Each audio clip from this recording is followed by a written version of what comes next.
계속해서 경남 소식 진주에서 전해드립니다. 한국항공우주산업 카이의 안현호 신임 사장이 취임한 지 한 달을 맞아 뼈를 깎는 원가 절감과 선제적 연구 개발로 수주 경쟁력을 향상하겠다고 선언했습니다. 경영 목표는 제대로 설정했다는 평가를 받는데 과연 실제 실적으로 연결될지 카이로서는 중요한 시기를 맞고 있습니다. 김태석 기자입니다. 안현호 사장은 최근 창사 20주년 기념식에서 카이가 최근 5년간 매출과 수주의 정체로 위기 상황이며 지속 성장이 가능하도록 튼튼한 카이로 거듭나야 한다고 강조했습니다.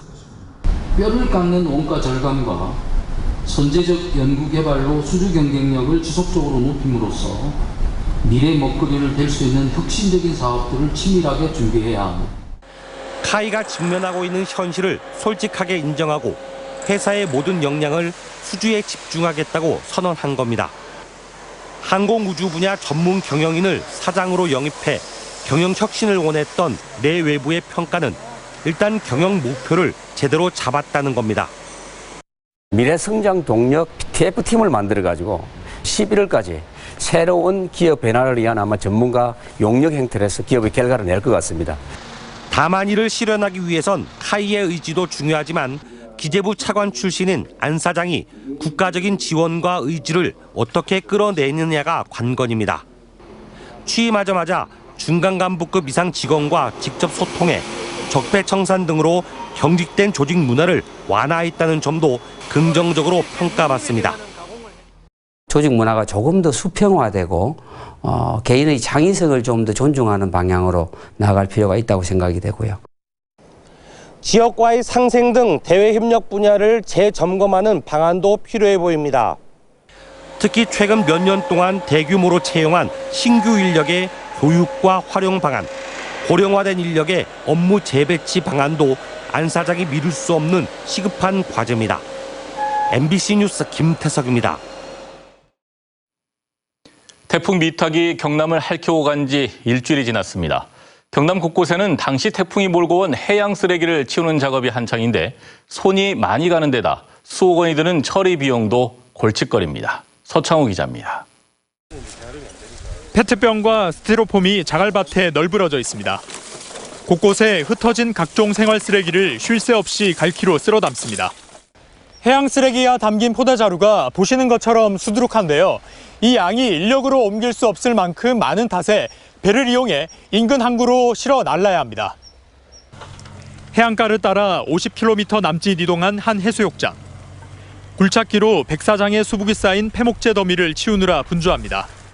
일반 쓰레기, 그다음에 초목류, 그다음에 재활용류 이거를 기본적으로 1차적으로 저희가 분류 작업을 병행하면서 같이 하다 보니까 조금 더 시간과 남해안 경남 해역에 태풍 미탁으로 발생한 해양 쓰레기만 590여 톤.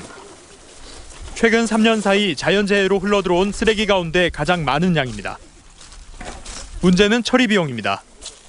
염분을 머금고 있는 해양 쓰레기는 전문 처리 업체에서 처리해야 하는 등 손이 더 가기 때문에 일반 쓰레기 처리 비용보다 4배 이상의 돈이 더 들어갑니다. 하지만 피해 규모가 일정 부분 이상 넘지 않으면 정부 지원을 받기도 어렵습니다. 제 대책법에 따라가지고 정부 지원금을 받아야 되는데 우리 그제시에 이번 태풍으로 인해서 많은 피해가 없다 보니까 정부 지원금을 받지 못하고 우리 그제시 예산으로 가지고 처리해야 하는 데 있어서 경남에서 이번 해양 쓰레기 처리에 쓴 비용만 2억 3천여만 원에 달합니다. MBC 뉴스 서창호입니다. 부마 민주항쟁을 재조명하는 MBC 경남 연속보도 두 번째 순서입니다. 오늘은 유신 정권의 막을 내리게 한 부마 민주항쟁이 왜 잊혀지고 기록은 사라졌는지 장영 기자가 전해드립니다. 부마 민주항쟁으로 촉발된 11.6 사태는 오히려 부마 항쟁을 잊혀지게 만듭니다. 오랜 기간 국장이 치러졌고 12.12 쿠데타로 집권한 전두환 정권은 부마 항쟁을 은폐하고 지워나갑니다. 이듬해 벌어진 5.18 광주 민주화 운동의 충격으로 부마 항쟁에 대한 기억은 더 희미해집니다. 국정을 치르면서 계속해서 그냥 파도에 묻혀버리고 그 이후에는 이제 12.12, 5.17, 5.18 이러면서 80년대 내내 주 이슈가 광주 진상조사, 학살자 처벌. 이랬으니까 뭐 부마를 쳐다보는 사람이 없어요. 유치준 씨 사망 사건 처리 과정을 보면 정권 차원의 은폐 의도를 엿볼 수 있습니다. 1979년 10월 19일 새벽 시신이 발견되자 부산에서 계엄 업무 현지 간담회가 열립니다. 계엄 업무 수행 시 사상자가 발생할 경우 대외비로 하라는 국무회의 논의 사항이 전달됐습니다. 경찰은 부마 항쟁 시위 전개 과정과 수사 기록을 모두 없앴습니다. 경찰서에서 문서를 공식적으로 없앤 걸로 지금 저희가 나오고 있어서 그거를 끄집어내서 파쇄했다는 것은 매우 의도적인 행동입니다. 진상규명이 시작된 건 33년 뒤인 2012년. 박정희 대통령의 딸 박근혜 대통령 후보가 부마 민주항쟁을 처음 언급하면서부터입니다. 실제로 부마 민주항쟁 진상규명위원회가 출범했지만 실망감을 남겼습니다. 진상조사위원회 구성을 보면 당연지 외에는 전부 대통령이 조가는데 박근혜가 자기 아버지 일을 조사를 하는데 자기 입맛에 맞는 사람, 그러니까 유신 정권의 호의적인 40년 동안 부마 민주항쟁에 대한 기록은 사라지고 기억은 잊혀졌습니다. MBC 뉴스 장영입니다.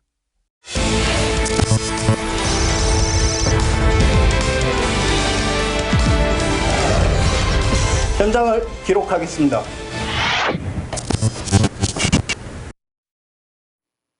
다음 소식입니다. 진주 3대 가을 축제 중 하나인 제69회 개천예술제가 폐막했습니다. 축제 마지막 날인 오늘은 제24회 진주시민의 날 행사와 진주대첩 기념 한마당 행사가 칠암동 남강야외무대에서 진주중학교까지 거리 퍼레이드 형식으로 펼쳐졌고 횃불 전달식과 화포 발포, 불꽃놀이를 대미로 장식했습니다. 올해 개천예술제 문화예술 경연은 8개 부문에서 19개의 전국 규모 대회를 열렸으며 특히 국악경연대회, 전자집계제도, 진주스타 메이킹 아이돌 대회, 남가람 가요제 창원 예선전은 첫 시도로 관심을 모았습니다. 더불어민주당 진주시 갑을 지역위원회는 논평을 내고 자유한국당과 우리공화당 당원들이 개천예술제 및 남가유등축제 행사장에서 하고 있는 조국 법무부 장관 사퇴 요구 서명 행위를 즉각 중단하라고 밝혔습니다. 또 시민과 관광객이 함께 즐기는 축제가 특정 정파의 주장을 선전하는 전쟁의 장이 돼서는 안 된다며 정치 행위가 근절되지 않을 경우 행사 주최 측인 진주시와 야당을 상대로 강력한 후속 조치를 취할 방침이라고 강조했습니다. 조규일 진주시장은 오늘 진주 성북지구의 도시재생 뉴딜 사업이 국토교통부 공모에 선정된 것과 관련해 원도심 활성화는 물론 역사문화관광자원과 연계한 진주미래 100년 도시 발전의 밑거름으로 삼아 부강한 진주시를 만들어 나가겠다고 밝혔습니다.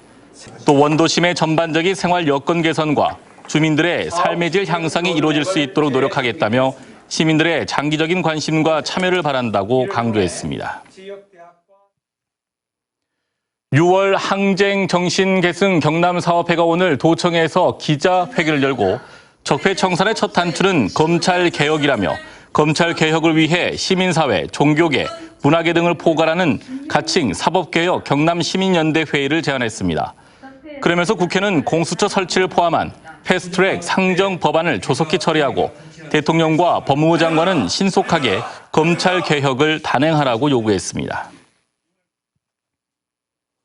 거가대로 통행료가 대형 화물차부터 우선 내립니다. 경상남도는 산업위기 지역인 거제의 여건을 고려해 내년부터 대형 화물차 통행료를 2만 5천 원에서 2만 원으로, 특대형 화물차는 3만 원에서 2만 5천 원으로 5천 원씩 내린다고 밝혔습니다. 통행료인하는 사업 시행자 통행료 시스템 개선과 예산 확보, 유료도로 수납에 관한 변경 공고 등 절차를 거쳐 내년 1월 1일부터 시행합니다. 제100회 전국체육대회에서 경상남도가 종합 4위를 차지했습니다. 도는 지난 4일부터 오늘까지 서울에서 열린 전국체전에서 금메달 59개, 은메달 61개, 동메달 82개로 서울과 경기, 경북에 이어 종합 4위를 달성해 19년 연속 상위권 목표를 달성했습니다. 한편 내년 100일의 전국체전은 경상북도에서 열립니다.